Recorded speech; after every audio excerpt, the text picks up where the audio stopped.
Halo, assalamualaikum. Waalaikumsalam. Ya, oke, selamat siang semuanya. Siang Ibu. Ya, bagaimana kabarnya? Sehat ya semuanya? Alhamdulillah sehat. Alhamdulillah sehat, Miss. Ya, baik. Ya, jadi pada perkuliahan menulis teks akademi lanjutan, ini mana?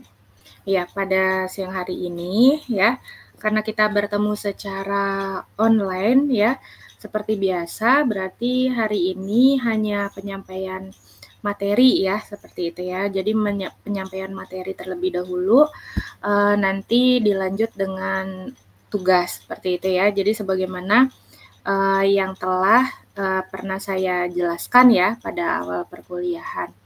Oke, ya. Sebelumnya saya ingin mengecek kehadiran terlebih dahulu ya. Sebentar ya.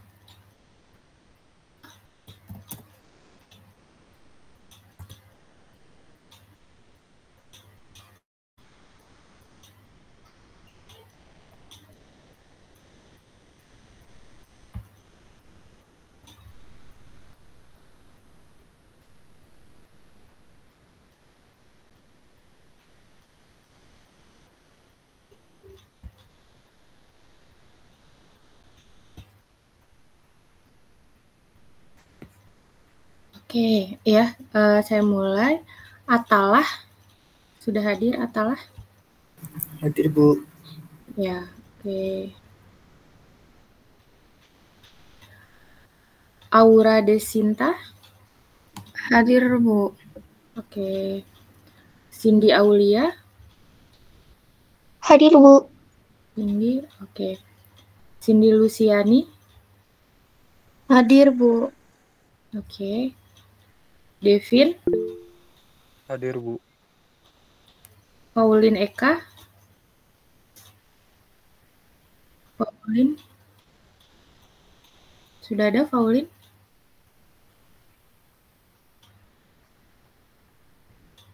Belum ada ya?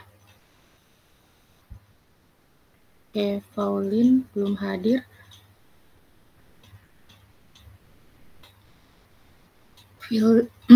Filza? Hadir, Ibu. Oke.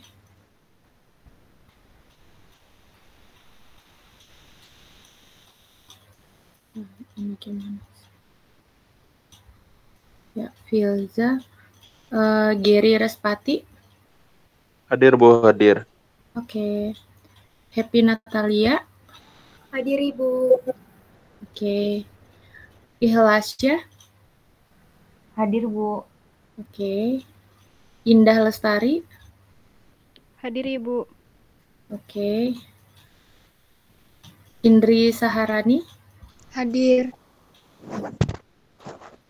Mayona? Hadir Miss. Oke. Muhammad Haikal? Hadir, Bu. Ya. Oke. Nabila Inaya? Hadir, Bu. Nadine Aulia? Nadine Aulia belum hadir ya? Nur Afifah? Hadir, Bu. Oke. Reva? Hadir Bu. Ya. Rindu Hikmah? Hadir, Bu. Syahawa? Hadir, Bu. Oke. Syakila? Ya. Oke, Syifa Salsabila? Hadir Bu. Oke. Satu lagi ada Wifdan ya? Wifdan? Hadir Bu. Ya, baik. Ini saya ulang, yang tadi saya panggil namanya belum hadir. Pauline Eka sudah masuk? Belum ada keterangan ya, Pauline ya? Nadine Aulia? Ya, Nadine juga belum ya? Oke. Ya, baik. Kalau begitu, jadi yang belum hadir ada Pauline, Nadine, kemudian ya, Nadine sudah ya. Pauline baru masuk ya. Oke, Pauline. Ya, Nadine. Mana tadi ada belum ya? Iya, hadir, Bu. Ya, sudah hadir ya. Oke, jadi lengkap ya, sudah hadir semua ya. Pauline, Nadine ya. Kemudian di sini yang izin Agus ya, Kartika, Muhammad Dea Roben, ada Savana dan Tiara ya. Oke. Baik. Ya. Ya, baik, kita lanjutkan ya. Jadi pada pertemuan hari ini melalui Google Meet kita akan membahas terkait dengan penanda gramatikal paragraf ya. Nah, penanda gramatikal paragraf itu berkaitan dengan ini ya, penanda-penanda dari bentuk kohesi dan koherensi ya dalam pembuatan pengembangan paragraf. Ya, sebentar saya buka dulu.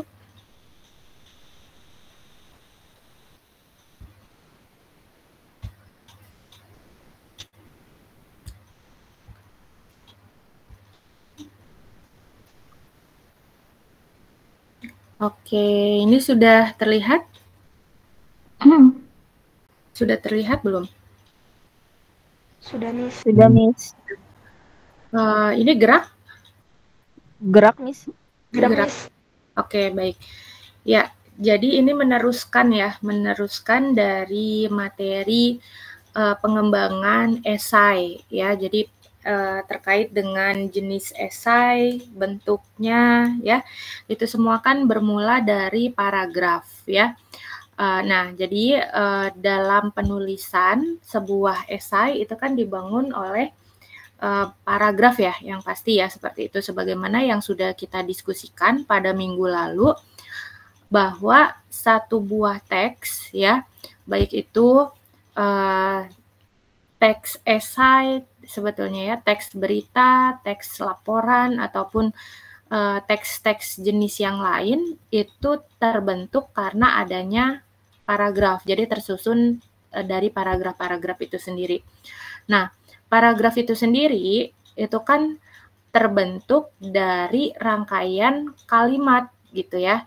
Nah, jadi ada berapa kalimat, misalnya di dalam satu paragraf, itu setidaknya ada 3 ya, ada 3 kalimat, kemudian maksimal itu paling banyak itu 7 kalimat ya. Tetapi yang standarnya itu 5 kalimat. Jadi 3 sampai 5 kalimat di dalam sebuah paragraf. Nah, jadi apa kaitannya dengan masalah kohesi dan koherensi di sini? Dari kalimat-kalimat tadi, kalimat-kalimat penyusun paragraf, itu harus nyambung satu sama lain gitu ya. Jadi di dalam sebuah paragraf, ini yang terkait dengan koherensi dulu ya. Koherensi ini berkaitan dengan satu ide pokok di dalam sebuah paragraf yang kemudian itu dapat dikembangkan oleh kalimat-kalimat penjelas lainnya atau nama lainnya kalimat pengembang. Jadi bermula dari satu ide pokok yang dimasukkan yang dituliskan dalam bentuk kalimat topik atau kalimat utama. Kemudian dari kalimat utama tersebut dikembangkan, begitu kan ya polanya, dikembangkan dalam bentuk kalimat-kalimat yang lain, yaitu kalimat-kalimat penjelas atau kalimat pengembang. Nah, keterhubungan ini antara kalimat utama dengan kalimat penjelas pertama, dengan kalimat penjelas kedua, itu harus bagaimana? Yang pasti kalimat pengembang itu kan harus mengacu pada kalimat utamanya terlebih dahulu, kan intinya seperti itu. Nah, kemudian keterhubungan antara kalimat 1 dengan kalimat 2, 2 dengan 3, 3 dengan 1, 2 dengan 3 ya. Nah, itu semua harus nyambung gitu ya. Antara satu kalimat dengan kalimat yang lain. Itu yang dimaksud dengan kohesi. Jadi itu dulu ya terkait dengan gambarannya. Nah, Jadi kalau ini saya contoh ya, ini coret-coret aja di slide ya. Jadi misalnya ini ada kalimat pertama, set, titik, dikembangkan di kalimat kedua. Nah, kemudian di sini dikembangkan di kalimat ketiga, gitu ya. Titik, kemudian di sini ada kalimat keempat. Nah, yang dinamakan yang koherensi dulu ya, yang paling mudah dulu di sini. Koherensi. Nah, koherensi ini kan sebuah paragraf itu harus punya satu ide pokok gitu ya. Nah, misalnya ide pokoknya kita taruh di atas, di sini. Tuh. Nah, ini ide pokok gitu ya. Nah, yang dimaksud dengan koherensi itu ya, jadi intinya di sini secara implisit maupun eksplisit itu ya, secara koherensi kalimat 2 itu mengacu ke kalimat nomor 1. Kalimat 3 ini juga isinya secara isi ya, ini mengacu ke kalimat nomor 1. Begitu pula di sini kondisi kalimat 4 itu harus mengacu ke kalimat yang nomor 1 gitu. Jadi meskipun yang diceritakan ini beda gitu ya di kalimat 2, kalimat 3, dan kalimat 4. Nah, boleh hubungannya misalnya sebab akibat atau proses begitu ya. Tetapi yang jelas di sini, ini koherensi ya, itu semua harus mengacu ke kalimat ke-1 gitu. Kalau kalian letakkan idenya itu di depan gitu. Kalau idenya ditaruh di belakang, ya semuanya mengacu ke nomor 4 begitu. Kalau idenya ditaruh di tengah, ineratif ya, jadi bukan deduktif, bukan induktif, tetapi ineratif, maka ya yang lain gitu ya, yang kalimat-kalimat yang di awal menuju ke tengah, yang di akhir juga menuju ke tengah gitu ya. Nah, jadi itu yang dimaknai dengan masalah koherensinya terlebih dahulu ya. Jadi ini gambaran ya, kalau kita lihat secara visualisasi bentuknya seperti itu koherensi. Nah, lalu apa yang dimaksud dengan kohesi? Nah, ini secara visual dulu aja ya. Kita belum masuk ke teks. Ya, jadi yang koherensi itu bentuknya gini. Misalnya ini juga masih sama ya. Ini 1, titik, 2, titik, 3, titik, 4 sama ya. 4 juga gitu ya. Nah, titik.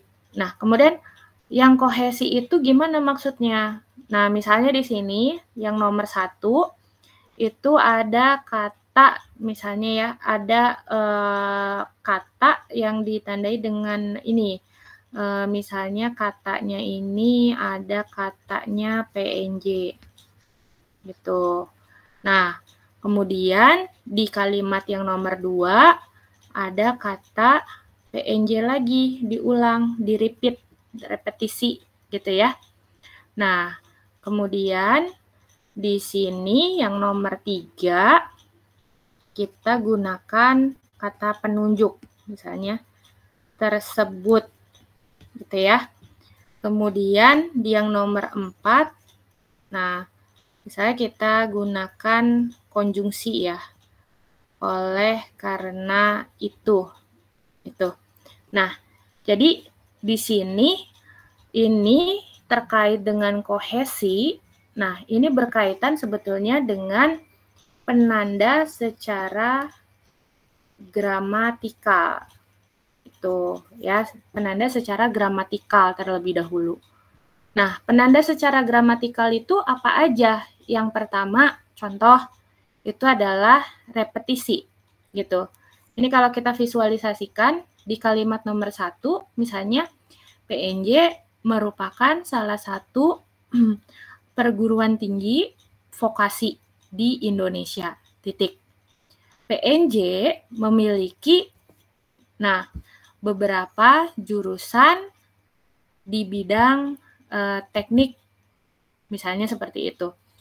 Kata PNJ di kalimat nomor 2 itu merupakan repetisi gitu dari kalimat nomor 1, kalimat sebelumnya gitu. Ya. Nah, kemudian di sini di kalimat nomor 3, kampus tersebut gitu ya, menjadi salah satu kampus terfavorit pada penerimaan mahasiswa baru tahun 2024 tersebut. Nah, jadi di sini ada kata penunjuk gitu, kata referensi gitu ya.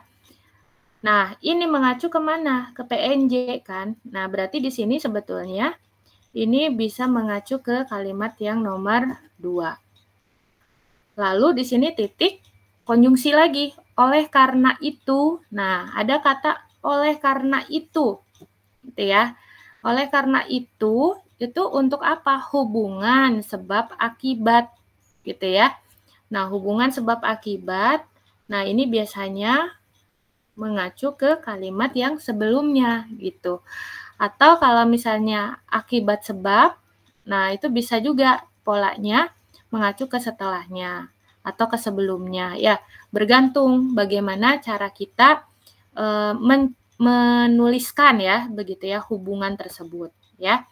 Nah, jadi kalau dilihat di sini polanya ya, di sini kalau kohesi itu semua mengacu makna ya. Jadi yang ini terkait dengan masalah makna gitu. Jadi maknanya ini mengacu ke semua ke kalimat yang menjadi atau menyimpan ide pokok begitu. Kalau kohesi ini perlu yang namanya penanda gramatikal. Salah satu repetisi, substitusi ya, konjungsi, kemudian referensi itu ya. Nah, itu semua ini ya untuk mengaitkan antara kalimat yang satu dengan kalimat yang lain. Pada intinya itu dulu yang harus dipahami. Ini supaya tidak terbalik antara kohesi dan koherensi. Ya, ini untuk gambaran dulu, gambaran umumnya. Oke, nah ini untuk lebih lanjut kita lihat ya. Kalau tadi kan yang saya gambarkan itu secara visualnya ya, kurang lebih hubungannya seperti itu. Nah, kita lihat pengertian dari kohesi. Kohesi adalah hubungan antar bagian dalam teks yang ditandai penggunaan unsur bahasa. Konsep kohesi pada dasarnya mengacu kepada hubungan bentuk.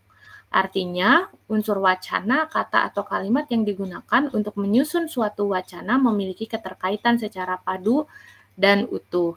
Nah, jadi pada intinya kohesi ini biasa disebut juga keterpaduan, begitu ya. Oke, kita lihat di sini dari pengertian hubungan. Nah, antar bagian dalam teks ditandai penggunaan unsur bahasa, gitu ya. Nah, itulah tadi kohesi. Kalau kita lihat dari gambar ini, ya. Nah, ini ya, kohesi itu yang ini, jangan tertukar.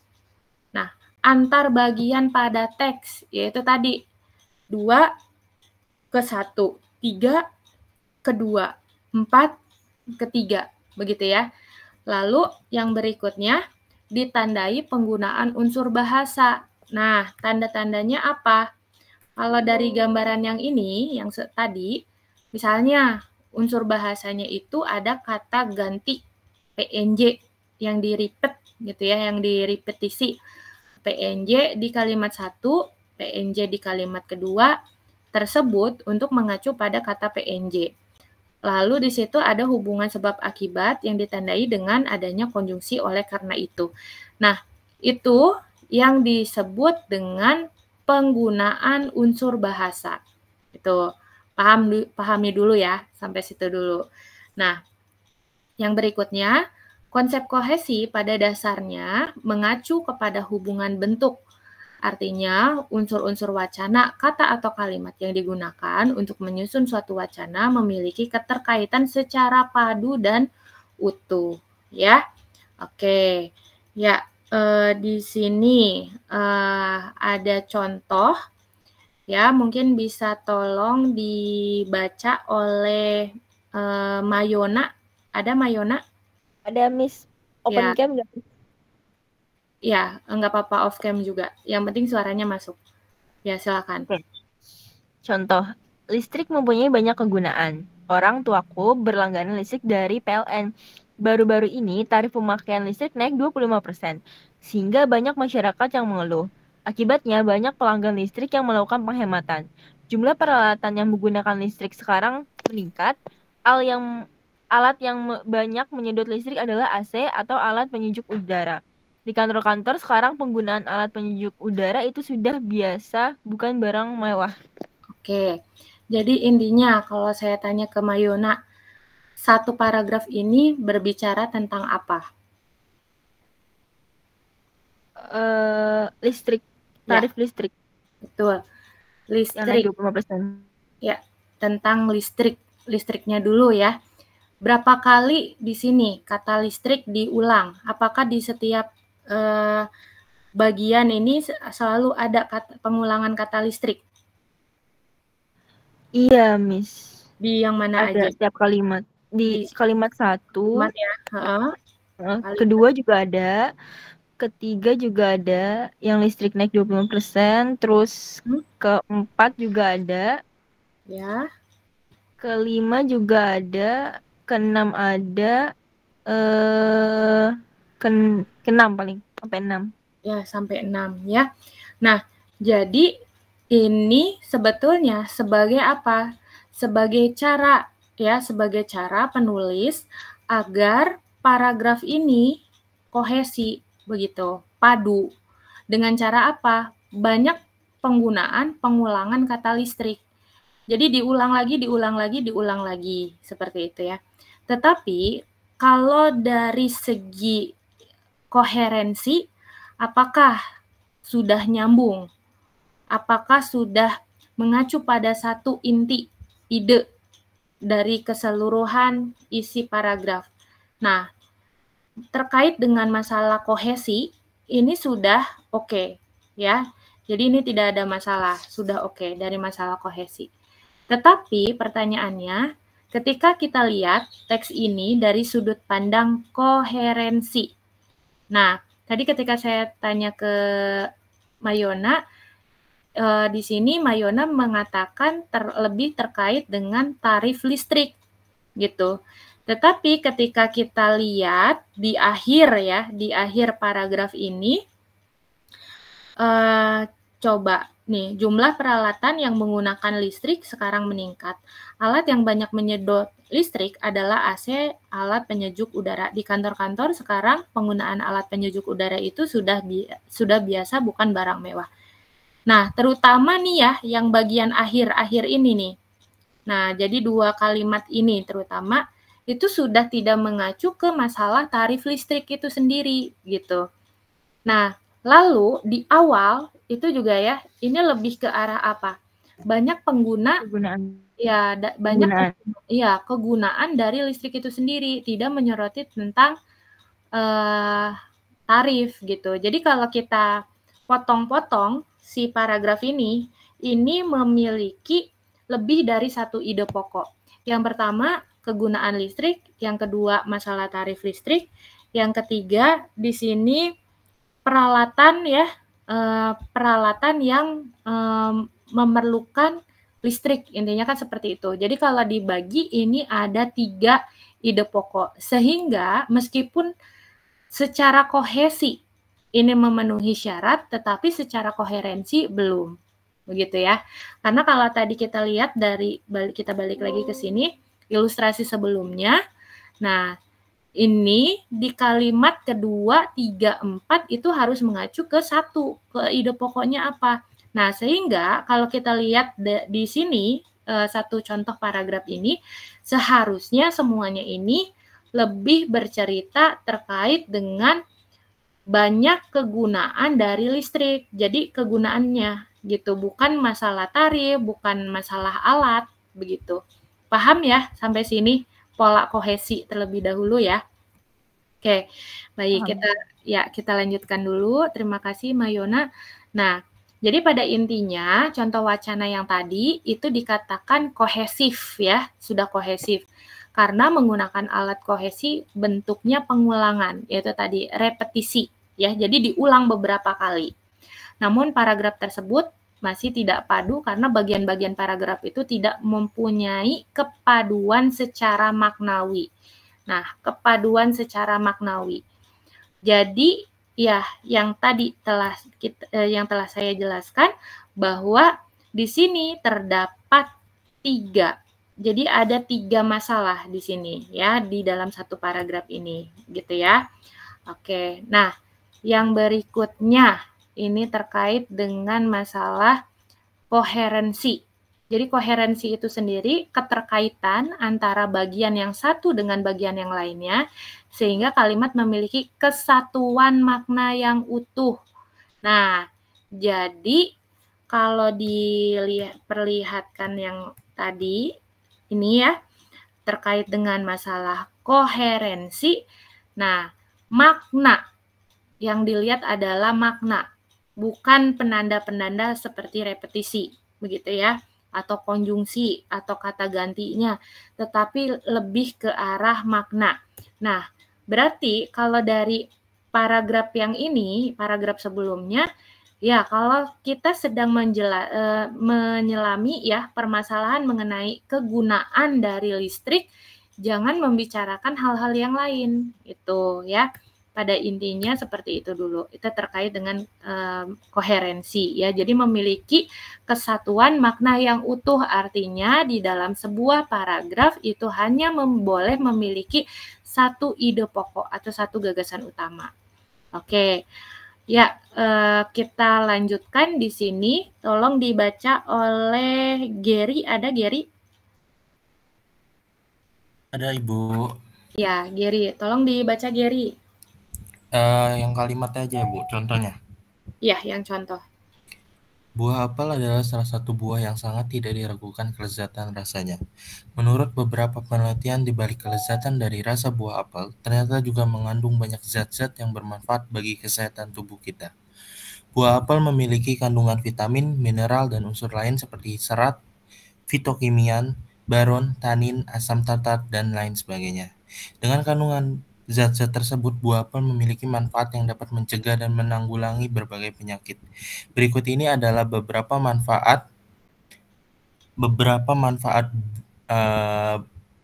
buah apel bagi kesehatan yang berhasil dihimpun dari berbagai sumber, yaitu buah apel dapat mencegah penyakit asma, dapat mengurangi berat badan, melindungi tulang, menurunkan kadar kolesterol, mencegah kanker hati, kanker paru-paru, kanker payudara, kanker usus, mengontrol diabetes, dan membersihkan dan menyegarkan mulut. Oke, ya terima kasih Gary. Kalau tadi di sini Gary baca itu kan ini udah ada nomornya ya, A, B, C, D, E, berarti ada 5 kalimat. Antara kalimat yang satu dengan kalimat yang lain, kalau kita lihat ya di sini, mengacu ke gagasan utama enggak di sini? Ini langsung aja ya, gagasan utamanya itu kan ada di A ya, di situ. Nah, berarti ide pokoknya apa, Gary, yang bisa ditarik dari satu kalimat yang A ini? Tentang kelezatan dari rasa buah apel, Bu. Oke, terkait dengan kelezatan. Nah, sekarang yang berbicara hanya tentang kelezatan itu yang mana?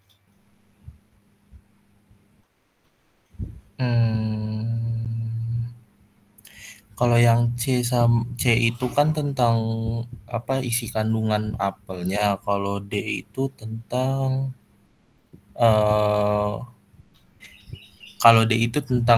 apel itu punya manfaat untuk mencegah sama menanggulangi berbagai penyakit. Kalau yang E itu tentang manfaat, menjelaskan bagian yang D. Jadi menurut saya yang B, Bu. Oke ya, jadi kalau kita lihat ini di dalam satu paragraf ini pun ada 2 part ya, di sini ya, dibagi menjadi 2. Yang pertama di sini berbicara tentang masalah kelezatan, ini didukung oleh B, jadi yang B ini masih nyambung ke A, begitu. Tetapi kalau yang C, D, dan E ini sudah tidak nyambung lagi, gitu ya, karena ini udah membicarakan mengenai kandungan vitamin. Nah, yang D juga sama, memiliki manfaat karena ini masih berbicara mengenai zat-zat ya, kandungan vitamin. Kemudian Yang E ini lebih detail lagi gitu ya, kegunaan apel begitu ya, manfaatnya apa. Nah, terkait di sini untuk mencegah dan intinya mencegah dan menanggulangi berbagai penyakit. Jadi pada intinya yang dari sini ya, batas ini, nah ini seharusnya dipisah menjadi alinea baru begitu.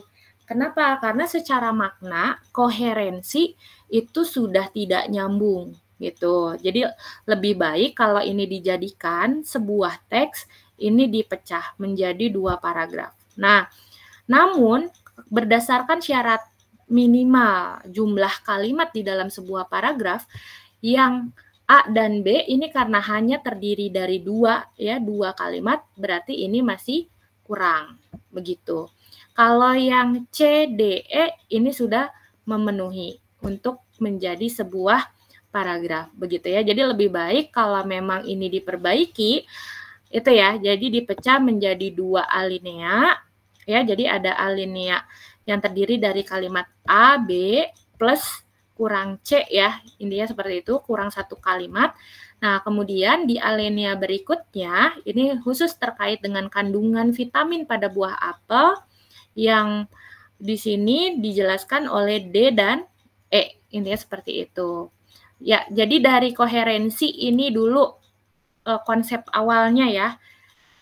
Ada yang mau ditanyakan dulu nggak? Jadi kalau koherensi ini lebih ke arah makna gitu. Jadi bukan dari penanda-penanda lagi, tapi dilihat dari kandungan maknanya. Mengacu pada satu makna yang sama atau sudah berbeda. Nah, itu koherensi. Berbeda dengan yang kohesif. Kalau kohesif ini kita harus tahu penanda-penandanya. Begitu ya. Jadi kalau secara kohesi yang ini benar, tetapi secara koherensi salah karena ada tiga ide. Kalau yang ini, nah kalau yang ini kita tidak berbicara tentang kohesinya, langsung ke makna dan ternyata di dalam satu paragraf ini langsung memiliki 2 makna yang memang itu harus dipisahkan gitu menjadi 2 alinea, paling tidak seperti itu. Paham ya? Dapat dipahami sampai sini. Silakan kalau ada yang mau ditanyakan, langsung saja open mic-nya ya. Oke. Ya, ada yang mau ditanyakan dulu? Ibu, saya izin bertanya. Ya, silakan. Untuk penulisan akademik, apakah itu harus ada kedua-dua bagian, misalkan dalam satu paragraf harus kohesi dan koherensi atau boleh salah satu atau seperti apa ya, Bu? Oke, jadi dalam penulisan akademik ataupun non-akademik, 2 syarat ini wajib ada di dalam satu paragraf. Kohesi dan koherensi, itu pasangannya. Jadi pada intinya, mudahnya gini, di dalam sebuah paragraf, itu kan harus memiliki 1 ide pokok, tidak boleh lebih, hanya 1. Nah, contoh dari teks yang terkait apel ini. Jadi, kalau kita buat 1 paragraf, khusus tentang kelezatan aja gitu. Nah, itu kan secara koherensi itu seperti itu. Jadi nggak boleh ngomongin yang lain gitu ya. Nggak boleh ngomongin tentang kandungan vitamin, manfaat, itu nggak boleh. Khusus tentang kelezatan aja. Mungkin lebih ke arah rasa begitu. Nah, kemudian di alinea kedua, kelezatan sudah tidak dibahas lagi, tapi lebih mengacu pada kandungan vitamin. Hanya kandungan vitamin aja yang dibicarakan. Nah, untuk mendukung itu semua, ya, untuk mendukung kita bisa mengembangkan sebuah paragraf, contoh yang tadi ya, terkait dengan masalah kelezatan rasa. Tadi saya katakan, karena ini baru berjumlah 2 kalimat, ini yang saya batasin ya, A dan B, nah, sehingga masih kurang 1 kalimat. Nah, kurang 1 kalimat berarti kita harus tambah 1 kalimat. Menambah 1 kalimatnya itu gimana? Tentu itu harus kohesi dengan kalimat kedua dan ke-1. Paling tidak dengan yang kedua lah, begitu ya. Nah, untuk membuat paragraf yang kohesi itu bagaimana? Yang pertama, kita lihat adanya repetisi. Yang kedua, bisa kita gunakan konjungsi. Yang ketiga, kita bisa menggunakan kata-kata referensi atau kata ganti. Yang keempat, kita bisa gunakan pola substitusi, begitu ya. Nah, itu yang dinamakan penanda-penanda linguistik yang harus ada di dalam kalimatnya. Nah, gampangnya seperti ini. Yang tadi ya sudah dilihat di sini terkait banyaknya penggunaan kata listrik karena di sini menggunakan repetisi, begitu. Nah, berarti yang terkait dengan masalah apel tadi, kita harus cari, taruhlah kita kalau mau pakai repetisi, kata mana yang mau kita repeat, gitu ya. Contoh, buah apel adalah salah satu buah yang sangat tidak diragukan kelezatan rasanya. Menurut beberapa penelitian, di balik kelezatan dari rasa buah apel ternyata juga mengandung banyak zat-zat yang bermanfaat bagi kesehatan tubuh kita. Titik. Nah, di situ yang C, bisa aja kita ambil kata kelezatan di situ. Supaya apa? Supaya kita tidak terseret ke kandungan vitamin. Karena di sini memang sudah mulai dibahas zat-zat bermanfaat bagi kesehatan tubuh. Gitu ya. A, B, C. Misalnya yang C, kita gunakan kohesinya itu terkait dengan masalah kelezatan, gitu ya. Jadi misalnya gini ya, menurut beberapa penelitian, di balik kelezatan dari rasa buah apel ternyata juga mengandung banyak zat-zat yang bermanfaat bagi kesehatan tubuh kita. Titik. Kelezatan dari rasa buah apel seringkali menggoda selera, begitu ya, dengan rasanya yang manis, keasaman, misalnya gitu ya, menjadi satu daya tarik dari buah apel itu sendiri yang tidak hanya monoton dengan satu rasa manis saja, misalnya gitu. Nah, itu salah satu mempertahankan ya agar koheren, yaitu dengan kohesi, begitu ya. Ya, jadi pada intinya ini ya, di dalam satu paragraf, dua syarat ini wajib ada, kohesi dan koherensi. Kohesi itu yang menandai bahwa satu paragraf itu hanya memiliki satu ide pokok, kemudian kalau kohesi, ya kalau kohesi itu di dalam sebuah paragraf itu harus memiliki penanda-penanda linguistik untuk dapat mempertahankan kekoherensian gitu ya dari paragraf itu sendiri. Paham? Di sini antara kohesi dan koherensi jangan sampai tertukar. Ya, silakan ada yang ditanyakan lagi. Ibu, saya izin bertanya. Ya. Sebetulnya seberapa banyak sih penggunaan kata sambungnya ideal untuk menjaga si kohesi tersebut tanpa membuat paragraf tersebut tuh terasa terlalu diulang-ulang gitu. Idealnya tuh seberapa banyak sih Bu penggunaan kata sambungnya? Kata sambung itu kan konjungsi. Yang dimaksud di sini konjungsinya atau repetisi? Di repetisinya.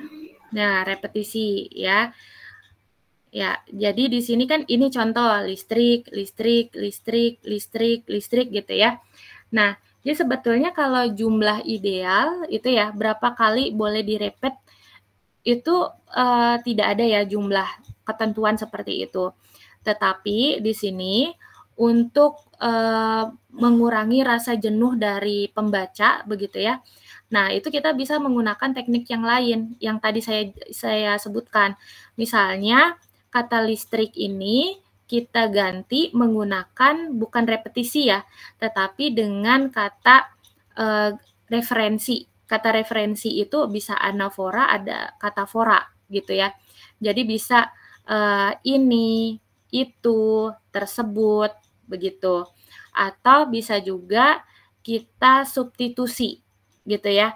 Misalnya kata listrik itu bisa diganti dengan kata apa, tapi yang bersinonim dengan listrik. Begitu. Nah, itu yang ketiga ya. Jadi di sini kita bisa gunakan repetisi atau menggunakan kata referensi atau kata ganti, bisa juga kita menggunakan substitusi. Nah, atau kalau memang yang dibicarakan itu hanya satu hal yang sama dari awal sampai akhir, misalnya tadi terkait dengan yang ini ya, ya sebelumnya PNJ gitu ya. Misalnya kalimat 1 PNJ merupakan salah satu perguruan tinggi vokasi yang ada di Indonesia titik. PNJ telah didirikan sejak tahun misalnya 1998 titik. PNJ, nah si PNJ yang ketiga atau PNJ yang kedua itu kita hilangkan dengan teknik elipsis. Ini teknik yang keempat. Misalnya yang pertama, PNJ merupakan salah satu perguruan tinggi vokasi di Indonesia. Titik. Perguruan tinggi tersebut, gitu ya, perguruan tinggi tersebut, jadi nggak ngulang yang PNJ, gitu ya, atau langsung aja di situ titik, gitu ya, didirikan pada tahun 1998, gitu ya, yang mana perguruan tinggi tersebut ini bermula dari pendidikan vokasi non gelar Universitas Indonesia gitu ya. Nah, itu teknik yang berikutnya itu. Jadi ada teknik namanya elipsis ya. Jadi di situ bisa substitusi dengan mengganti kata PNJ dengan kata misalnya perguruan tinggi vokasi gitu ya, atau bisa kata-kata PNJ atau perguruan tinggi vokasinya itu dihilangkan gitu. Karena apa? Karena yang dibicarakan itu hanya satu gitu PNJ, bukan yang lain-lain gitu ya. Nah, kemudian ya sepertinya itu sih 4 hal itu ya kalau menurut saya untuk mencegah terlalu banyak kata-kata repetisi. Kita jadi pada intinya bisa menggunakan kata referensi atau kata ganti tadi ya, terus mensubstitusi kata, jadi mengganti kata PNJ dengan kata yang bersinonim dengan kata PNJ, atau yang keempat ini ya elipsasi. Elipsasi ini artinya kita bisa menghilangkan sama sekali kata PNJ atau perguruan tinggi vokasi atau kata yang lain. Jadi langsung aja di situ. Misalnya Politeknik Negeri Jakarta adalah perguruan tinggi yang menyelenggarakan pendidikan vokasi, titik, didirikan pada tahun 1998, begitu ya. Nah, jadi yang didirikan tahun 1998 itu apa? Itu PNJ, tapi kata PNJ di depan, di bagian depan kalimat itu dihilangkan. Nah, itu teknik elipsis, begitu ya. Mudah-mudahan menjawab ya di situ ya. Jadi untuk repetisi jangan terlalu banyak diulang. Intinya sih seperti itu ya. Oke. Baik, ada lagi yang mau ditanyakan? Terima kasih, Ibu. Ya, oke, bisa kita lanjut ya. Oke ya, jadi itu ya penanda kohesi. Jadi intinya kohesi itu pakai penanda, kalau koherensi ini pakai makna. Oke, kita lanjut dulu. Ya, jadi pada intinya di dalam membentuk sebuah paragraf itu harus memiliki kesatuan dan kepaduan. Ya, ini merupakan bentuk persyaratan gramatikal, itu ya, kohesi dan koherensi. Nah, kita lanjut di sini. Dika dan Nita pergi ke toko buku. Dia ingin membeli kamus bahasa Jepang yang baru. Apakah kalimat tersebut sudah tepat? Oke, siapa yang mau berpendapat? Ya, silahkan. Saya, Miss. Ya. Saya bukan. Oh ya. Menurut saya kan kurang tepat. Kenapa? Karena dari kalimat pertama itu tuh ada Dika dan Nita. Berarti kan 2 orang. Dan di kalimat kedua itu tuh cuma ada dia. Jadi nggak tahu nih Dita atau Nita yang beli kamus bahasa Jepang atau mereka berdua. Jadi agak ambigu gitu. Oke, baik. Jadi lebih baik dianya ini diganti dengan apa? Menurut saya mereka. Ya, atau salah satu dari ya, mereka atau salah satu ya antara Dika atau Nita. Ya, oke.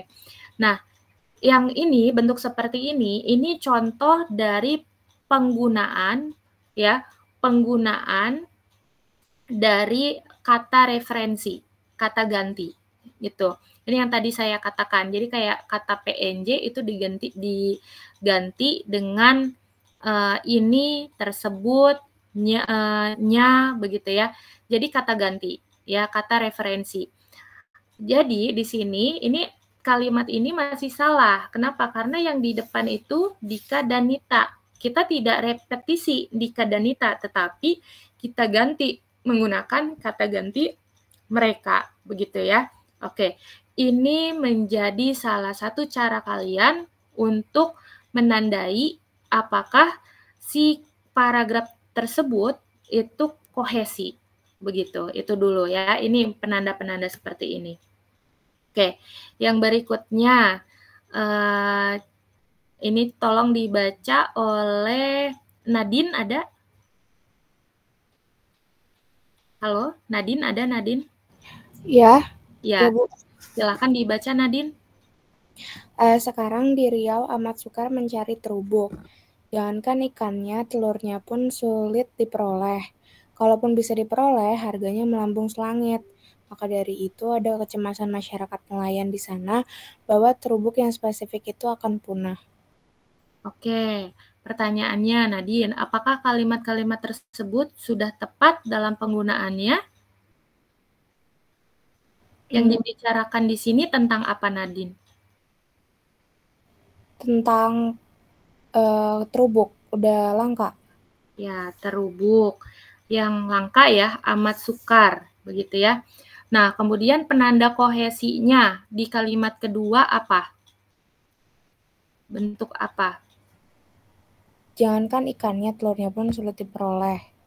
Oke, ikannya, telurnya pun sulit diperoleh.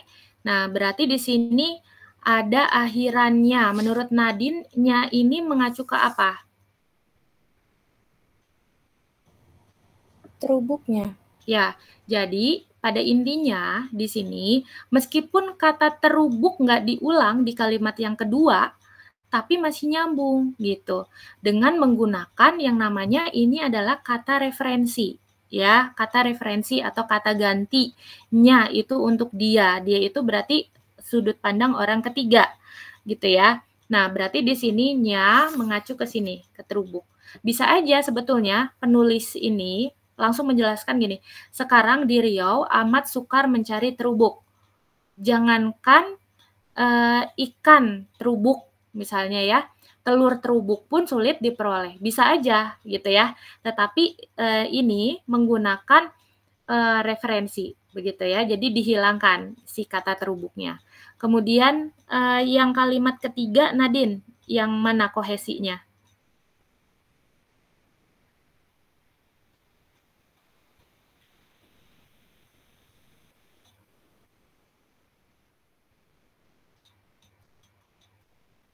Penanda kohesinya apa, Nadine?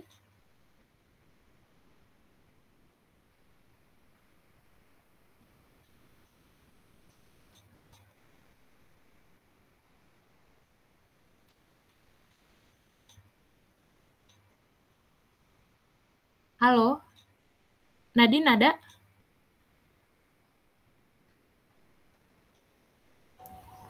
Halo, Ibu. Maaf. Ya. Tadi koneksi saya terputus, kenapa Bu? Oh ya, ya. Jadi kalau yang kalimat ketiga yang mana penandanya? Terubuk.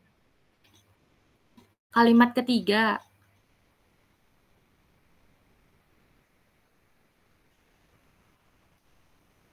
Kalimat ketiga yang menandai kohesinya yang mana?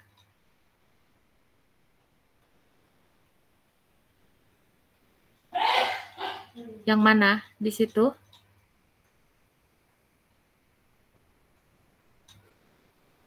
Supaya nyambung ke kalimat yang kedua. Kita cari kohesinya dulu. Kan ini ya, 1 itu nyambung dengan 2. Berarti yang 2 ini harus nyambung dengan yang 3. Harga. Apa di situ?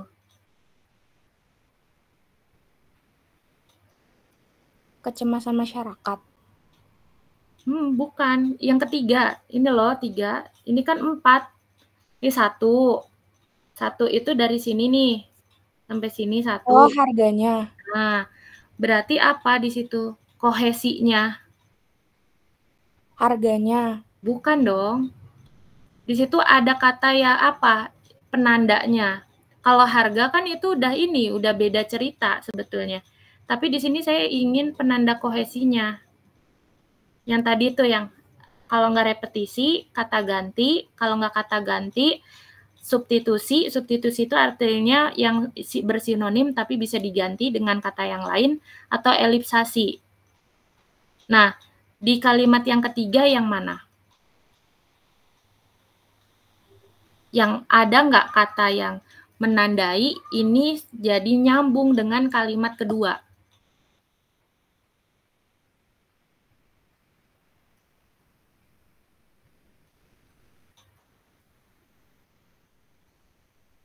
Yang mana? Jadi supaya kalaupun, oke. Jadi penggunaan adanya konjungsi. Nah, tetapi itu hampir ya.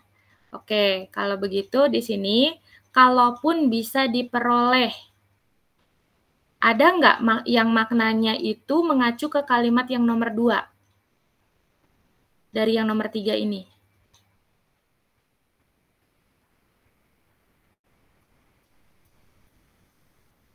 Coba baca yang kalimat yang keduanya.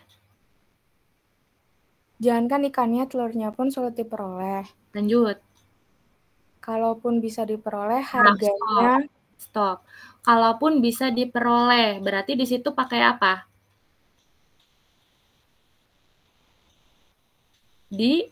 Apa di situ? Di repetisi ya. Iya, ada repetisi di sini. Diperoleh gitu. Jadi nggak harus bendanya yang direpet ya, tapi bisa juga pernyataannya gitu. Nah, dibantu dengan konjungsi di sini gitu. Tadi konjungsinya ya. Kalaupun bisa diperoleh. Nah, jadi di sini sebetulnya 2 dengan 3 ini ada semacam pertentangan makna gitu. Tapi sebetulnya ini masih nyambung gitu ya. Dari 3 ke 2, dari 2 ke 1. Gitu ya. Nah, kemudian yang nomor 3, nah, maka dari itu, di situ apa namanya? Maka dari itu, konjungsi. Ya, konjungsi. Menandai ada hubungan apa dari yang 4 ke 3? Menandakan dari sulit diperoleh. Ya, sulit diperoleh itu berarti hubungannya apa? Kalau tadi ini kan yang nomor berapa di sini 3 ya? 3 kedua, ya, perhatikan 3 kedua, itu kan berlawanan nih, berlawanan maknanya. Jangankan ikannya, telurnya pun sulit diperoleh. Kalaupun bisa diperoleh, harganya melambung selangit gitu. Jadi di sini sulit, yang ini bisa gitu. Kan berarti itu antonim, bertentangan. Tapi sekarang pertanyaan saya, hubungan dari 4 ke 3 ini apa? Dengan adanya konjungsi maka dari itu. Ayo, apa di situ hubungannya? Kalau 3 ke 2 itu kan tadi apa? Hubungannya berantonim, ya, ada lawan ya, sulit sama bisa. Tapi kalau yang ketiga dengan adanya maka dari itu, kecemasan masyarakat. Iya, kecemasan masyarakat, tapi hubungannya apa di situ? Sebab akibat. Ya, sebab akibat. Berarti nyambung ya? Iya. Nyambung ya? Oke. Nah, jadi di sini kalimat ini yang tadi dibaca oleh Nadine itu sudah secara kohesi sudah sesuai, secara koherensi juga sudah sesuai dibandingkan dengan yang sebelumnya. Paham sampai sini? Paham ya. Nah, susah tidak di sini menandai kohesi dan koherensi? Lumayan. Lumayan. Oke ya. Jadi itu ya, kalau kohesi itu lebih ke arah penanda-penandanya, penanda-penanda gramatikal. Nyambung apa tidak gitu ya. Dan kalian harus bisa menunjukkan katanya. Jadi nggak cuma dari segi makna. Kalau koherensi, oke, itu dari segi makna. Tetapi kalau kohesi itu tidak boleh, harus benar-benar ditunjukkan mana kata yang menandai secara gramatikalnya. Paham ya? Oke, kita lanjut dulu. Nah, jadi ini yang dinamakan kohesi. Jadi sebetulnya kohesi ya yang lebih cenderung harus ditandai mana katanya, mana buktinya, gitu ya. Kohesi itu menunjuk pada kesatuan.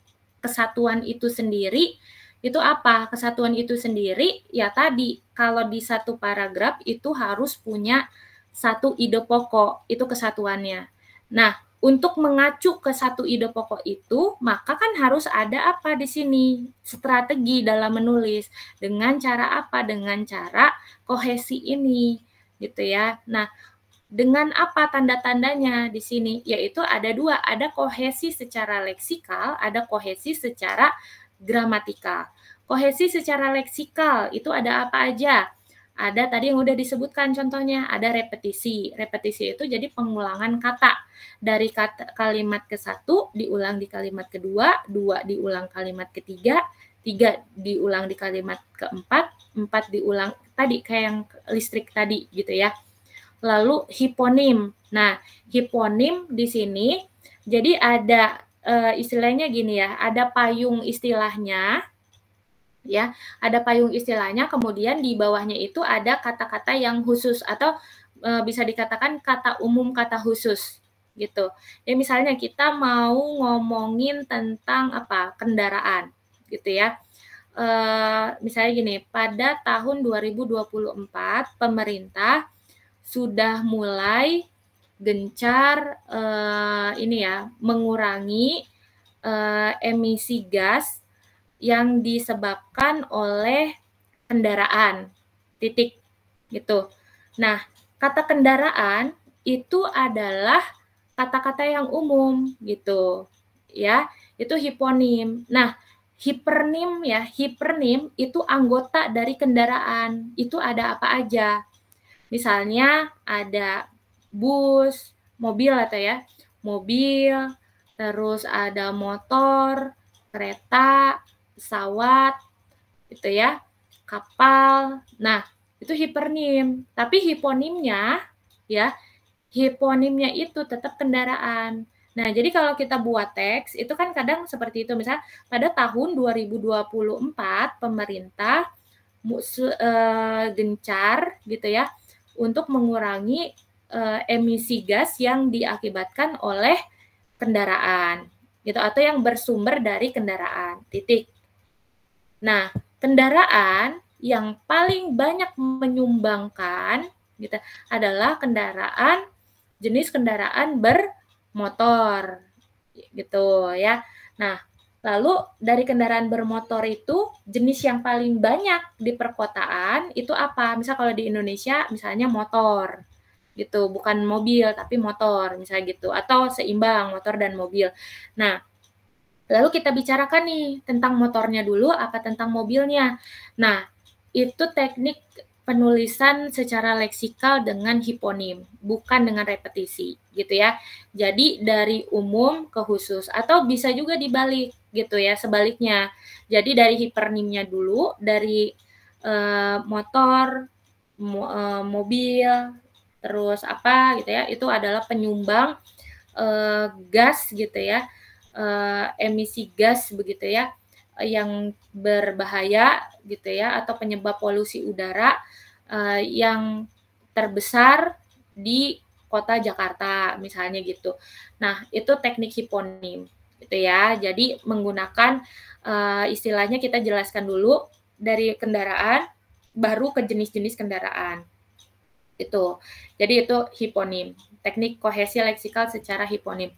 Nah, atau dengan cara kata-kata yang bersinonim atau berantonim gitu ya. Bersinonim kita cari kata apa ya yang bisa ini gitu nyambung dengan kalimat sebelumnya tapi itu bersinonim atau berantonim. Nah, kalau dari kalimat tadi yang di sini yang tadi sudah dibaca Nadine itu ada di kalimat nomor 2. Jangankan ikannya, telurnya pun sulit diperoleh. Titik. Kalaupun bisa diperoleh, sulit bisa. Nah, itu kohesi leksikal antonim gitu, muncul di situ. Jadi di sini telurnya pun sulit diperoleh. gitu, ada penekanan, sulit diperoleh. Kalaupun bisa diperoleh, nah berarti itu kan ada makna yang bertentangan, itu berantonim. Nah, tetapi itu masih nyambung kalau secara kohesi, gitu. Jadi tidak hanya pola pengembangan itu sebab akibat sebab atau kronologi saja, gitu. Tetapi bisa juga dengan kata-kata yang bersinonim atau kata-kata yang berantonim, gitu ya. Nah, itu ya. Jadi ini masalah repetisi, hiponim, sinonim, antonim. Yang berikutnya, kohesi gramatikal, itu ada pengacuan, ada substitusi, elipsis, konjungsi, sebagaimana yang tadi sudah saya jelaskan. Pengacuan, itu yang tadi saya sering katakan referensi atau kata ganti, sama aja. Ya, pengacuan. Nah, misal ada tadi adanya, lalu harganya, di situ juga ada ya. Maka dari itu ada kecemasan masyarakat nelayan di sana. Nah, itu juga sebagai apa? Referensi, mengacu ke apa di sananya? Di Riau, berarti mengacu ke atas. Itu ya. Lalu kata terubuk ini repetisi. Yang spesifik itu akan punah. Itu mengacu ke apa? Tentu ke terubuk. Begitu ya. Nah, jadi itu ya cara dengan pengacuan, substitusi. Nah, mungkin yang belum di sini memperlihatkan substitusi dan elipsis ya. Nah, tapi kalau konjungsi itu sudah ya, di situ ada kalaupun, maka dari itu, begitu ya. Jadi di situ pengandaian nomor 2 ke nomor 3 ke nomor 2, nomor 4 ke nomor 3 itu sebab akibat. Begitu ya. Nah, ini penanda-penanda kohesi. Nah, jadi pada intinya di dalam sebuah kohesi itu mengacu pada kesatuan gitu ya. Jadi adanya keterkaitan antar unsur dalam struktur sintaksis atau wacana. Jadi seluruh kalimat dalam paragraf menyatakan satu pokok pikiran atau gagasan. Nah, yang intinya itu ke sana ya, ke arah sana. Oke. Ya, ini lebih spesifik lagi, satu persatu. Ini ada penanda kohesi. Ya, penanda kohesi menurut Halliday dan Hasan tahun 1976 bahwa unsur kohesi terbagi dari dua macam. Ada gramatikal dan leksikal. Ya, piranti kohesi gramatikal merupakan piranti penanda kohesi yang melibatkan penggunaan unsur kaidah bahasa. Jadi, ada bentuknya, ada penandanya, itu kohesi gitu ya. Tidak boleh hanya, tapi ini maknanya sebab akibat. Ya, mana penandanya kalau memang itu sebab akibat itu. Tapi ini bersinonim, tunjukkan kata mana yang bersinonim gitu ya, antara dari kalimat kedua dengan kalimat tiga dengan kalimat 4 dan seterusnya. Ya, jadi kalau kita bicara tentang kohesi, artinya kata-katanya itu harus bisa ditunjukkan, tidak hanya secara implisit saja, secara makna saja, gitu ya. Nah, di sini ada piranti kohesi gramatikal. Yang pertama referensi, ini yang tadi saya jelaskan, itu pengacuan, ya. Referensi hubungan antara kata dengan benda. Kata pena, nah pena, ya, pulpen, pena, pensil gitu ya. Misalnya mempunyai referensi sebuah benda yang memiliki tinta yang digunakan untuk menulis, begitu ya. Halliday dan Hasan membedakan referensi itu menjadi dua macam. Nah, referensi itu dibagi dua. Ada exoforis, ada endoforis. Exo itu pengacuan satuan lingual yang terdapat di luar teks wacana. Ex artinya di luar, ya. Contoh, itu matahari. Nah, kata itu pada tuturan tersebut mengacu pada sesuatu di luar teks. Nah, jadi mana matahari? Itu matahari. Itu, kata itu yang dinamakan exoforisnya. Jadi yang ini. Ya, jadi ini kan ini contohnya ya, itu matahari. Tapi mana yang exoforis? Yang ini. Gitu. Ya, jadi nggak usah dijelaskan benda yang berpijar yang menerangi alam ini adalah matahari, gitu ya. Nah, itu matahari. Jadi dengan hanya menyebut itu matahari, kata itunya ini itulah yang dinamakan eksoforis. Jadi yang ada di luar satuan teks wacana. Nah, jadi kata-kata yang ini itu tidak ada di dalam teks. Yang ini tidak ada di dalam teks. Gitu. Tetapi ini sudah menjadi pengetahuan bersama antara penulis dan pembaca. Jadi tidak perlu lagi dijelaskan, ya. Begitu pula dengan ini, benda yang berpijar yang menerangi alam ini. Nah, ini alam ini. Alam ini tuh yang seperti apa sih gitu kan? Merupakan dunia yang bisa sebagai tempat ekosistem makhluk hidup misalnya gitu ya. Nah, pernyataan itu kan nggak dijelaskan di dalam teks gitu. Hanya cukup menggunakan ini, itu, tersebut, itu eksoforis ya. Nah, yang berikutnya endofora. Nah, endofora pengacuan satuan lingual yang terdapat di dalam teks wacana. Ya, jadi ini masih ada di dalam teksnya, itu dibagi menjadi 2 jenis. Oke, itu ada anafora, ada katafora.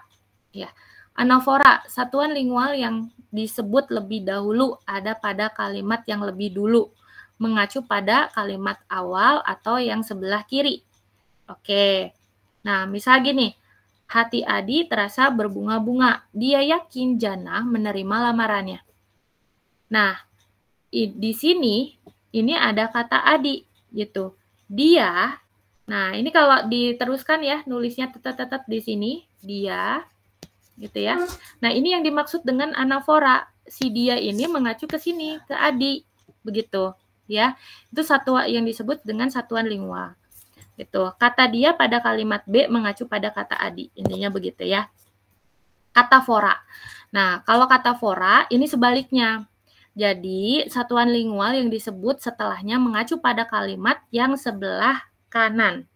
Nah, jadi ini mengacunya ke sini ya. Jadi berbeda arah tanda panahnya.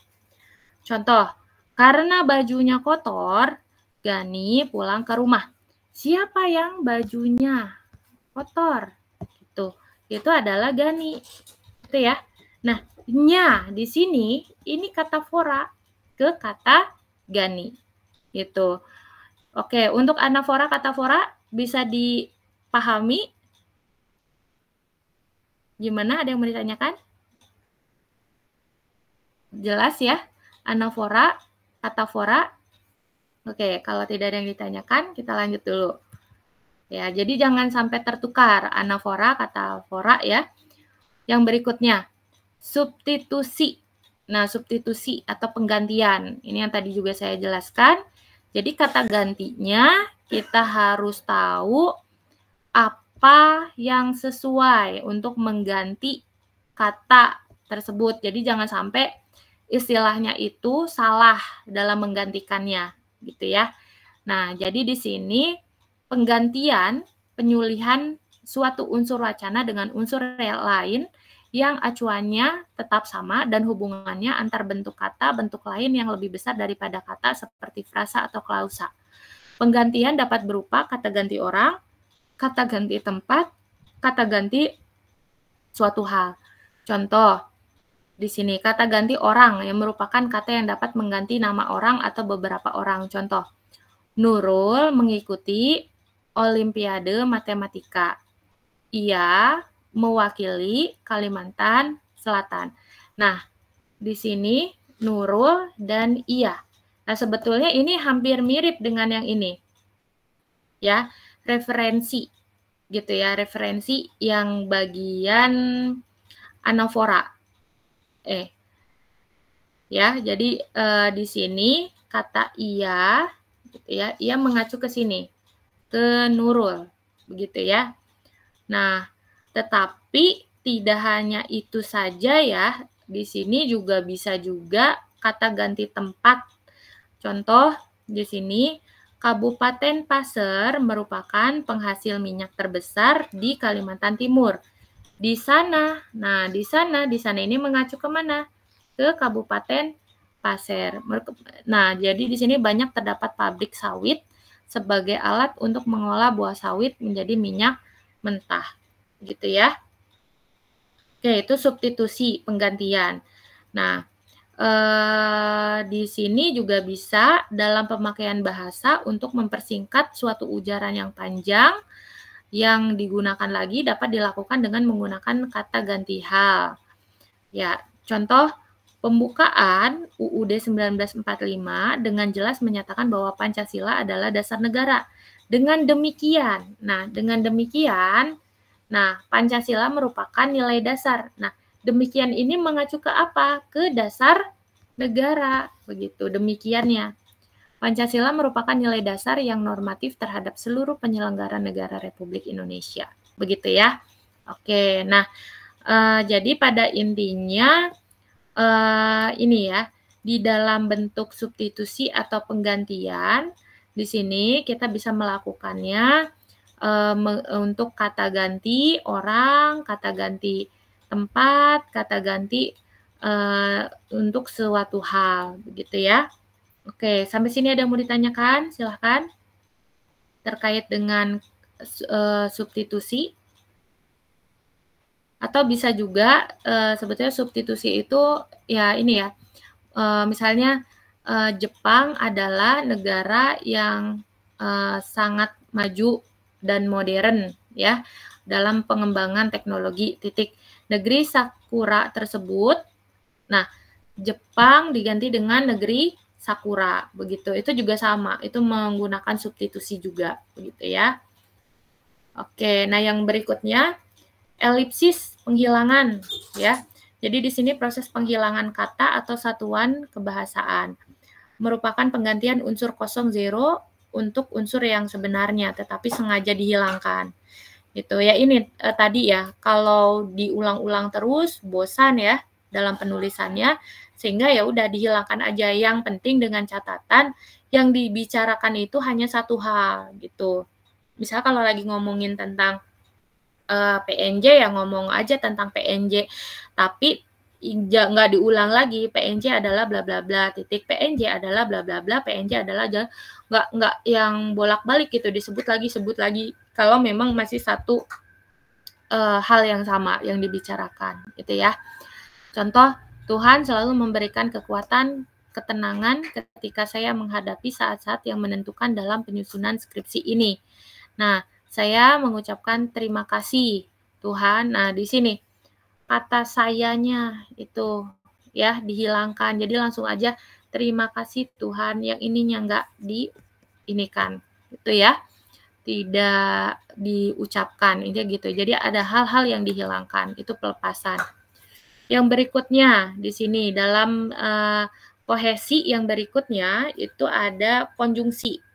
Konjungsi di sini adalah konjungsi kata sambung untuk menghubungkan kalimat.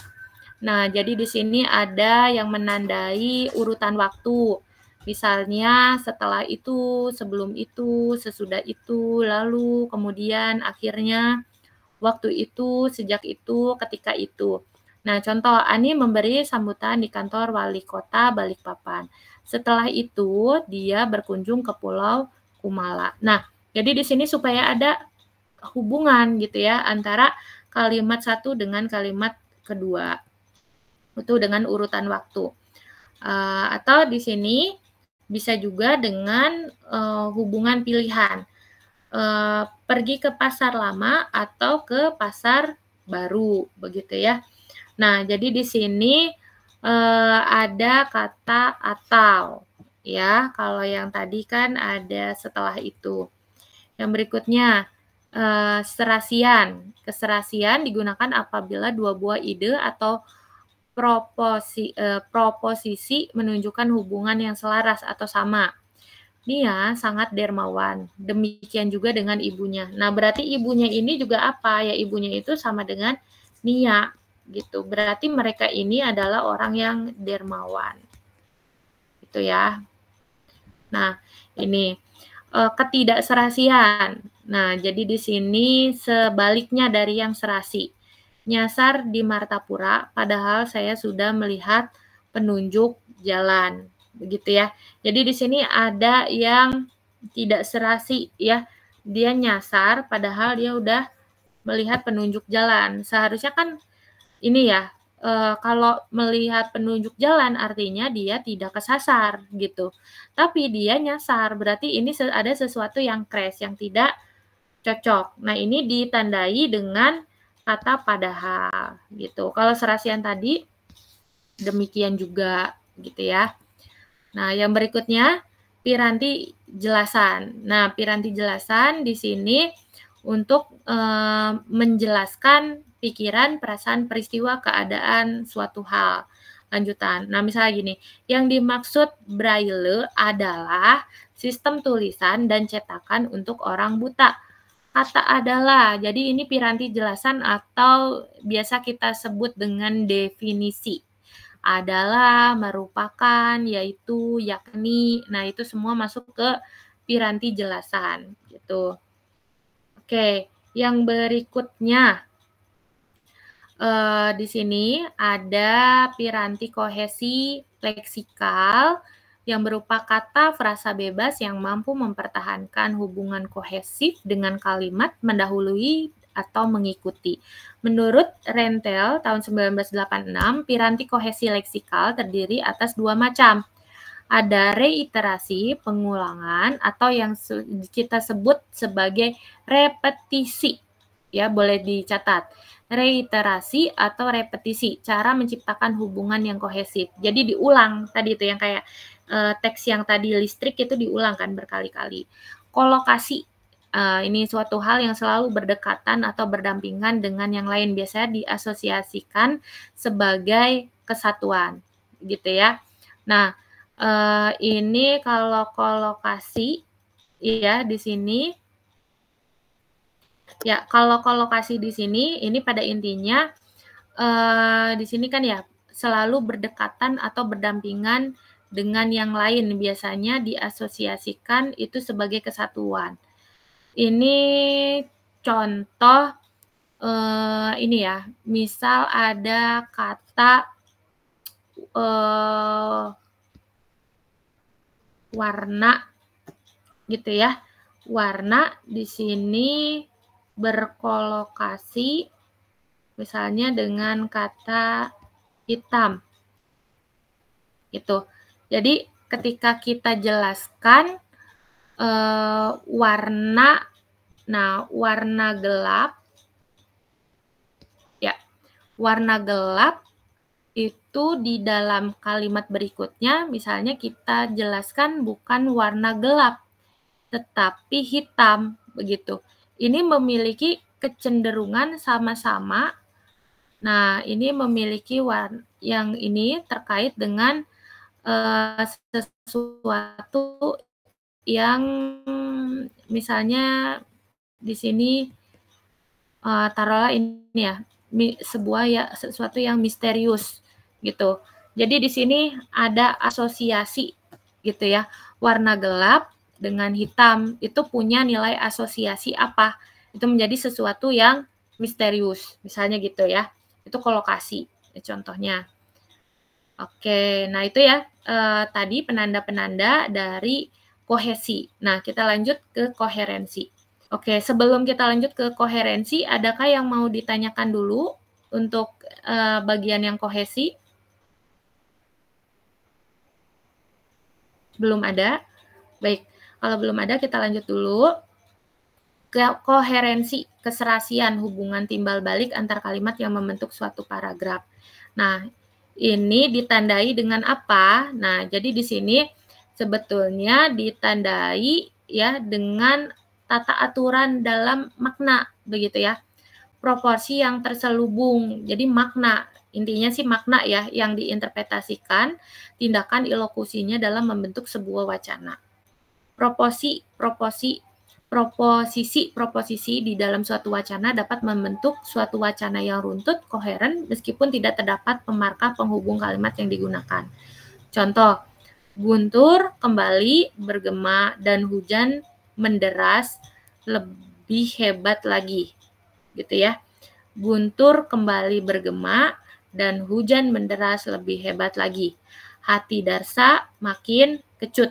Nah, sebetulnya kalau kita lihat di sini tidak ada penanda kohesinya gitu ya.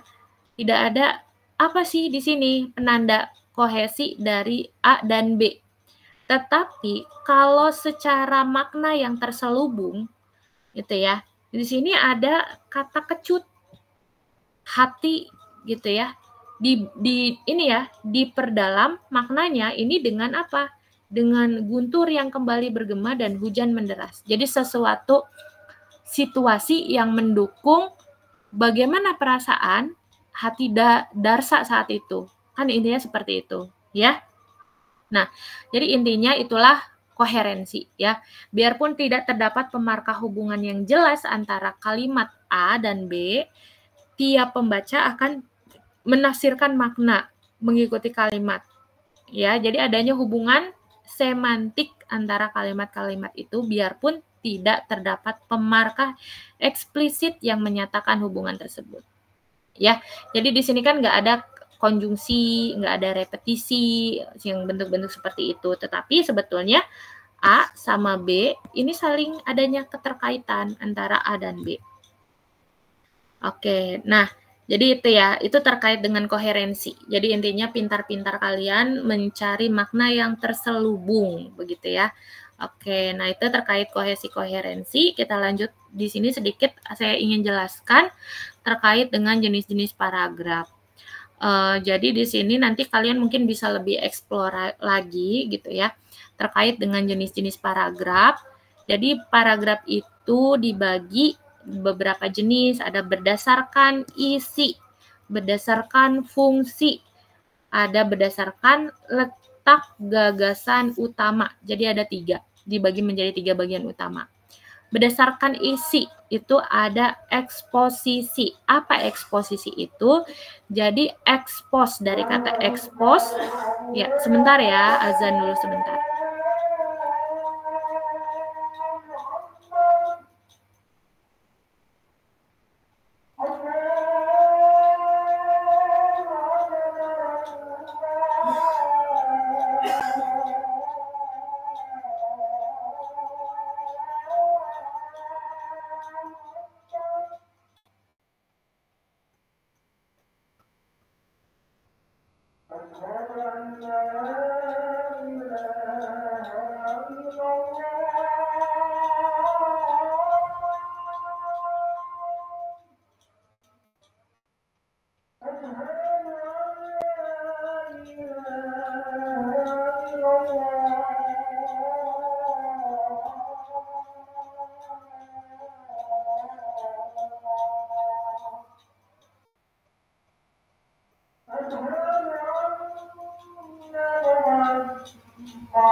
Oke, baik, kita lanjutkan dulu.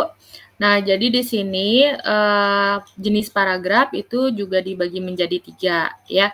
Ada berdasarkan isi, fungsi, dan letak gagasan. Nah, di sini kalian lihat eksposisi itu yang pertama. Nah, di eksposisi ini ya, kita harus mengekspos. Nah, ini lebih memberikan informasi, bukan menggali ya, karena di sini ini ada satu lagi dibedakan dengan explore.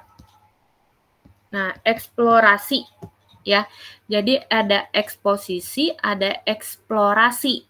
Nah, kalau eksposisi ini sebetulnya tujuannya itu hanya memberikan informasi.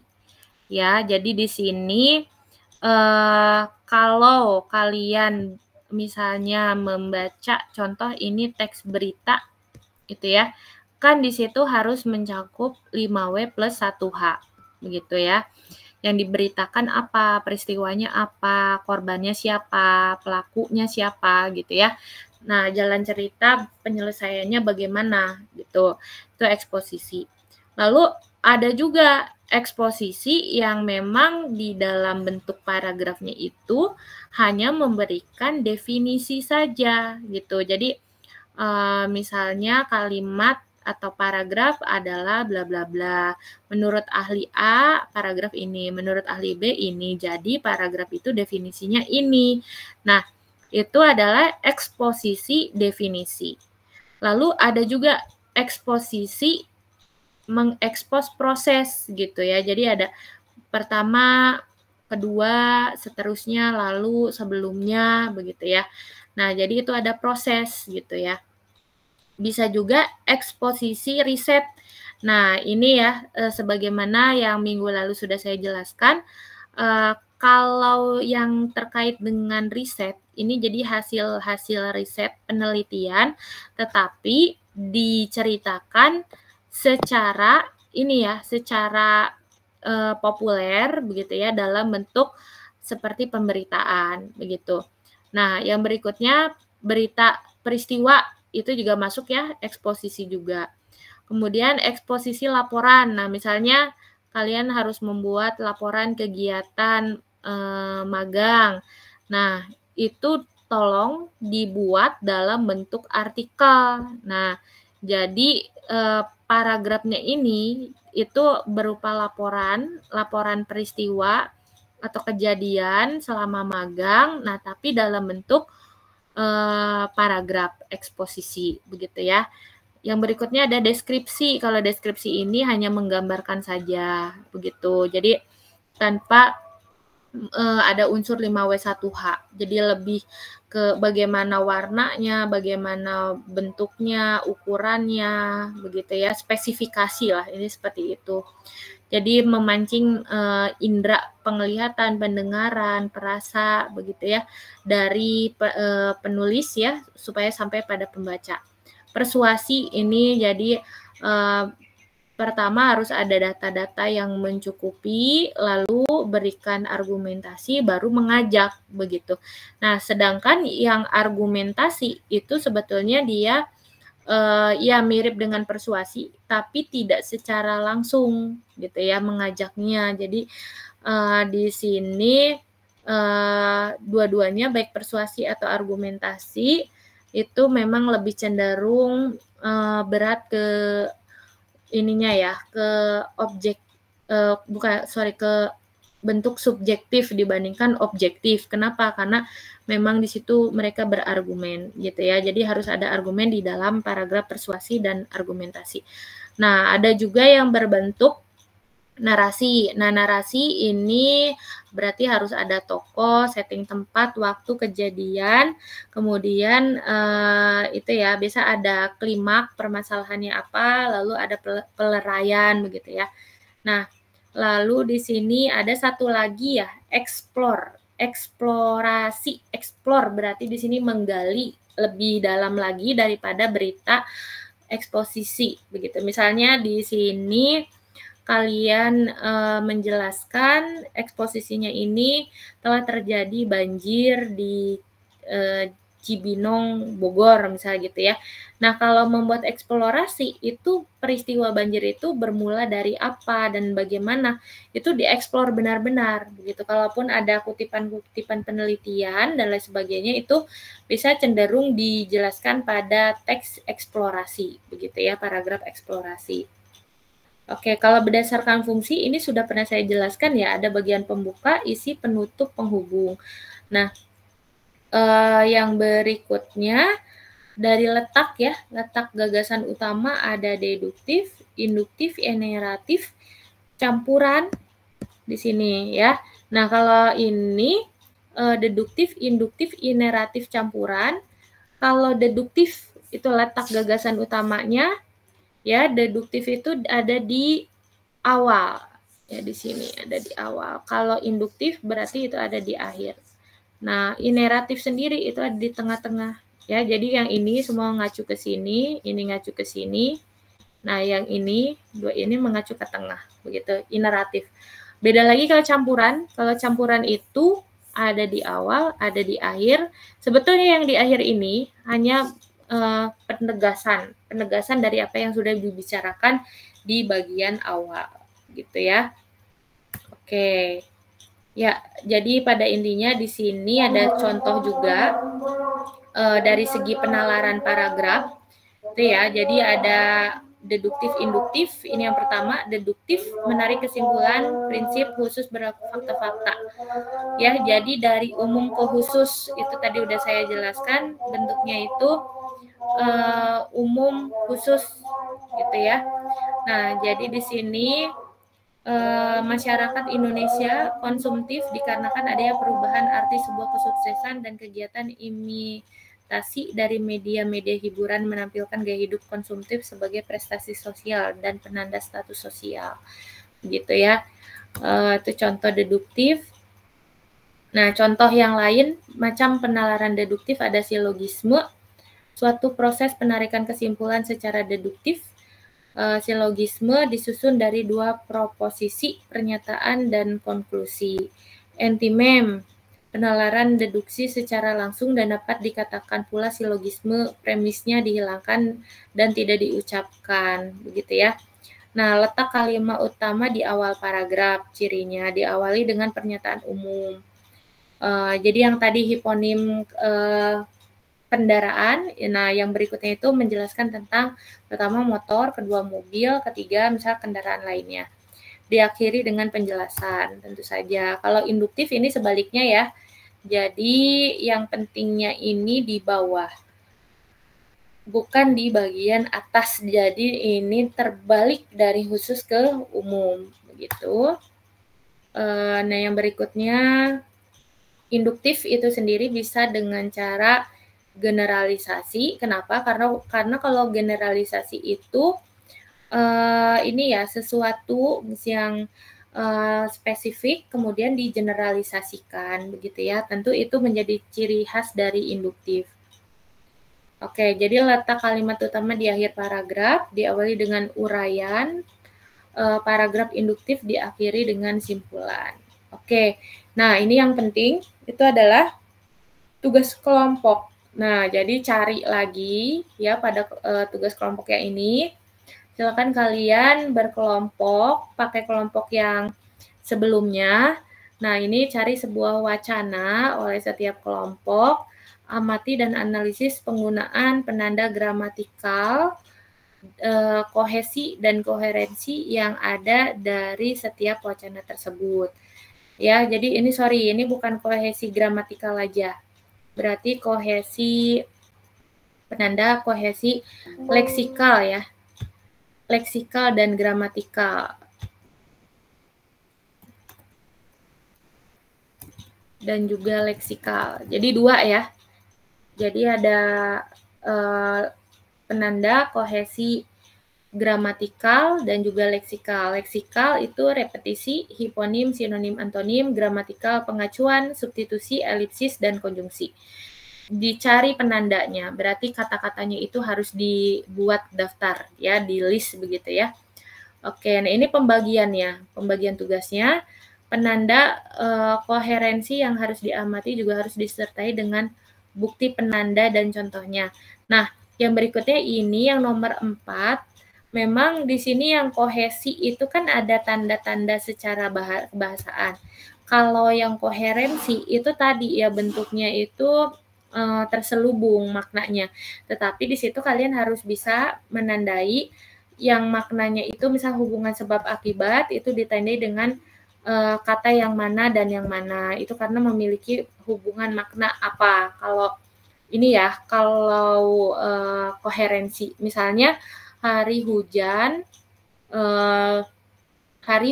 terus-menerus dari pagi sampai siang hari, begitu ya. Saya pun malas untuk mencuci baju, titik, misalnya gitu ya. Apa kolerasi antara hujan dengan malas mencuci baju? Nah, itu kan sebetulnya kalau secara kohesi tidak ada penanda. Nah, tetapi secara koherensi itu bisa dicari tuh maknanya apa antara hujan dan malas cuci baju gitu ya. Kan itu kan ada maknanya. Apa maknanya di situ? Kalau misalnya hujan itu kan nanti bajunya juga basah-basah juga. Nah, jadi malas cuci baju karena takutnya nanti bau kalau nggak langsung dijemur. Nah, itu ya. Jadi itu ada makna yang terselubung begitu. Nah, jadi di sini pembagian tugasnya ada 9 kelompok. Lalu buat laporan dalam bentuk makalah. Nah, jadi yang sekarang itu ya sama ya, cari teksnya itu ini ya, kelompok 1 teks-teks persuasi, kelompok 2 teks argumentasi, kelompok 3 deskripsi, kelompok 4 eksposisi berita, kelompok 5 eksposisi yang menandai perbandingan, kelompok 6 narasi sastra cerpen, kelompok 7 eksposisi proses, kelompok 8 eksposisi peristiwa, yang ke-9 eksplorasi hasil riset. Nah, jadi teman-teman semua ini perhatikan ya, untuk ini kan wacana ya. Jadi di dalam satu teks wacana, silakan dicari penanda-penanda persuasi. Itu jadi teksnya jenis persuasi, tetapi mana penanda-penanda kohesi dan koherensi dari satu teks itu. Jadi satu teks, bukan satu paragraf. Paham ya? Jadi di dalam satu teks begitu. Tapi teks itu yang isinya persuasi, yang isi argumentasi, yang isinya deskripsi, eksposisi berita dan lain sebagainya, gitu ya. Nah, ini dikumpulkan pada pertemuan minggu depan. Ini untuk dipresentasikan, begitu ya, secara offline, begitu seperti minggu lalu, begitu. Oke, sampai sini ada yang mau ditanyakan? Nah, ini thank you, sudah selesai. Silakan, ada yang mau ditanyakan? Aku izin bertanya, ya, terkait wacananya itu tetap dari koran atau gimana, Bu? Ya, untuk wacananya sendiri itu masih sama ya, tetap dari koran ya, tapi itu yang kalau yang sebelumnya itu kan misalnya hanya dari rubrik bagian opini ya. Mungkin kalau di sini yang persuasi, argumentasi itu masih dari bagian opini ya. Tapi yang eksposisi berita, perbandingan itu bisa dari bagian yang strike news-nya gitu. Lalu yang deskripsi ya, deskripsi itu lebih cenderung bebas. Itu boleh dari bagian yang mana saja, yang penting ada bentuk deskripsi gitu ya. Narasi sastra dalam bentuk cerpen itu dicari, biasanya juga ada di koran itu rubrik sastra begitu ya. Lalu eksposisi proses, eksposisi peristiwa, eksposisi hasil riset, eksposisi proses itu sepertinya di situ ada nggak ya di koran yang proses? Ya sebetulnya ada semua sih kalau kita lihat di koran begitu ya. Hanya silakan nanti kalian lebih lihat alur isi dari teksnya begitu. Ya, ini tujuannya agar kita bisa mengetahui jadi masing-masing jenis pengembangan, baik itu persuasi, argumentasi, deskripsi, eksposisi berita, dan lain sebagainya, itu memiliki penanda kohesi dan koherensi yang bagaimana. Apakah sama atau berbeda penandanya? Ya, baik itu dalam bentuk repetisi, konjungsinya, dan pemilihan kata yang lain. Begitu ya, tujuannya untuk itu. Jadi kita lebih tahu dan memahami bahwa berbeda bentuk isinya, begitu ya, isi dari si teks tersebut, maka penanda-penanda kohesi dan koherensinya pun itu memiliki ciri-ciri yang khas yang tersendiri gitu. Misalnya di bagian eksposisi proses, itu kan lebih ke prosedur. Nah, itu cenderung di dalam teksnya itu misalnya lebih ke arah penanda konjungsi yang selanjutnya, lalu sebelumnya, setelah itu, kemudian itu atau pertama, kedua, jadi ada kronologi di situ. Misalnya itu untuk yang proses. Nah, tetapi kalau yang sastra tentu itu beda lagi gitu ya. Baik itu kata gantinya ya, itu dan lain sebagainya. Silakan aja.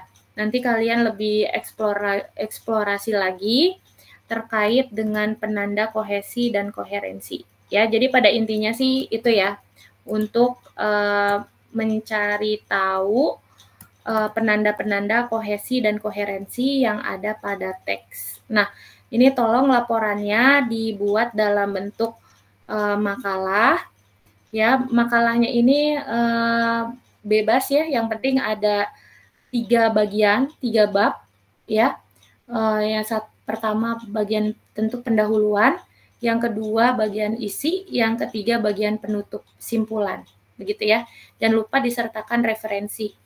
Untuk dari koran atau teksnya itu harus menjadi lampiran. Jadi tetap ada lampirannya, begitu ya. Lampirannya itu dari ininya ya, koran atau majalah bekas yang kalian pakai untuk mencari tanda-tanda kohesi dan koherensi dari teks tersebut, begitu ya. Oke, jadi nanti kita akan diskusikan dan bandingkan di kelas, begitu ya. Oke, ada lagi yang mau ditanyakan? Silahkan. Ibu, izin bertanya. Berarti ini presentasinya itu hanya untuk makalah aja, ada berbentuk PPT atau enggak ya, Bu? Ya, berbentuk PPT ya. Jadi yang sebelumnya itu kan hanya PPT aja. Nah, kalau yang sekarang saya ingin lihat kalian membuat makalahnya itu bentuknya gimana gitu ya. Saya bebaskan dulu, tapi nanti saya akan arahkan, begitu ya. Yang penting ada 3 bab ya. Jadi ada cover, tidak perlu ada kata pengantar ya. Jadi cover, daftar isi, bab 1, bab 2, bab 3. Sama daftar referensi, itu aja. Oke, ada lagi yang mau ditanyakan atau sudah cukup? Ya, bisa dipahami ya. Oh ya, untuk PPT-nya ini nanti saya akan taruh di e-learning ya. Jadi nanti bisa dibaca-baca kembali ya. Oke, kelompoknya tetap yang sama ya. Karena juga beberapa kelompok ada yang perbaikan. Jadi yang perbaikan tetap dibawa ya. Gitu ya, pada pertemuan minggu depan. Jadi pertemuan minggu depan kita diskusi kelompok lagi di kelas, gitu ya. Oke, itu dulu mungkin yang dapat saya sampaikan. Terima kasih semuanya. Sampai jumpa pada pertemuan secara offline kembali di kelas ya. Semuanya saya akhiri. Wabillahi taufiq wal hidayah. Wassalamualaikum warahmatullahi wabarakatuh. Waalaikumsalam. Terima kasih, Bu. Terima kasih semuanya. Terima kasih, Bu. Sama-sama.